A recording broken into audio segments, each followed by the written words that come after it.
যে বিষয়টা আমাদের চিন্তার বিষয়, আমি সে বিষয়ে একেবারেই সংক্ষেপে আলোচনা করে আমার কথা শেষ করব। প্রথম বিষয় হচ্ছে বাংলাদেশের যে জুলাই বিপ্লব সংগঠিত হলো, দীর্ঘ 16 বছরের যে ফ্যাসিস্ট শাসন আমরা দেখতে পেয়েছি। আজকে আমাদের সামনে বড় বিষয় হচ্ছে এই 16 বছর ফ্যাসিস্ট শাসন যে দলটি চালিয়েছে, যেই দলটি বাংলাদেশের আঞ্চলিক অখণ্ডতা, নিরাপত্তা, জাতীয় স্বার্থ সবগুলোকে জলাঞ্জলি দিয়েছে, বাংলাদেশের সবগুলো প্রতিষ্ঠানকে ধ্বংস করেছে, এই দলটি ভারতের প্রত্যক্ষ পৃষ্ঠপোষকতায় পরিচালিত দল বাংলাদেশ আওয়ামী লীগ, কোনো সন্দেহ নাই। এই আওয়ামী লীগ এবং তার যত অঙ্গ সংগঠন আছে, এই সব অঙ্গ সংগঠন ভারতীয় স্বার্থে পরিচালিত।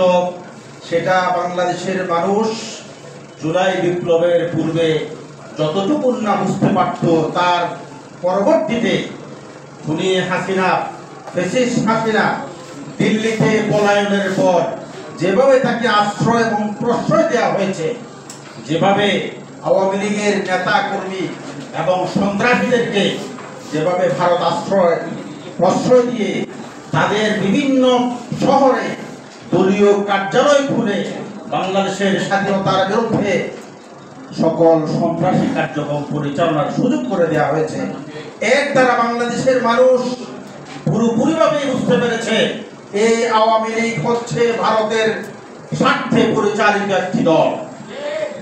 এই আওয়ামী লীগ এবং তার সকল অঙ্গ সংগঠন হচ্ছে ভারতের স্বার্থে পরিচালিত একটি দল এবং অঙ্গ সংগঠন। বাংলাদেশের মানুষের কাছে আজ পরিষ্কার। সম্মানিত উপস্থিতি, দ্বিতীয় যে বিষয়টুকু আমি বলতে চাই সেটি হচ্ছে ফ্যাসিস্ট চলে যাওয়ার পরেও ফ্যাসিস্ট যে কাঠামো, সেই কাঠামো এখনো আমরা ভাঙতে পারি না। এটা আমাদের জন্য দুর্ভাগ্যজনক।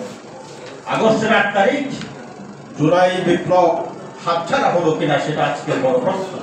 আজকের সামগ্রিক পরিস্থিতি দেখলে অনেক কষ্ট লাগে, দুঃখ লাগে, মনে হয় বিপ্লব আমাদের হাতছাড়া হয়ে গিয়েছে।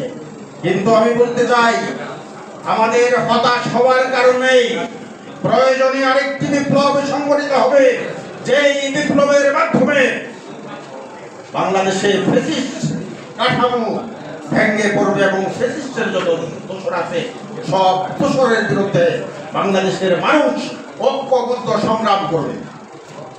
সর্বশেষ যে কথাটুকু বলতে চাই সেটি হচ্ছে বাংলাদেশের স্বাধীনতা সার্বভৌমত্বের জন্য এবং এই প্রতিপদ ঠিক রাখার জন্য আমাদের 3টি বিষয় অপরিহার্য। একটি হচ্ছে শিক্ষা, আরেকটি হচ্ছে আমাদের সমৃদ্ধ অর্থনীতি, আরেকটি হচ্ছে আমাদের জাতীয় নিরাপত্তা।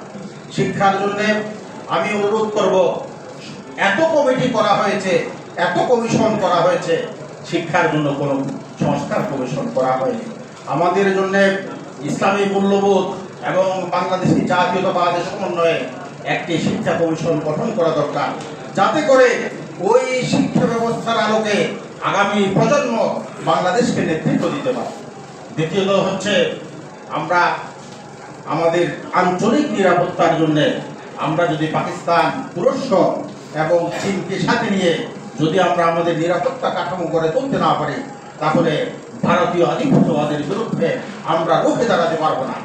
সবচেয়ে বড় বিষয় হচ্ছে বাংলাদেশে ভারতীয় আধিপত্যবাদের বিরুদ্ধে যদি আমাদেরকে বেঁচে থাকতে হয়, দুটো জিনিস আমাদের জন্য অপরিহার্য, সেটি হচ্ছে ইসলাম এবং বাংলাদেশি জাতীয়তাবাদের সমন্বয়।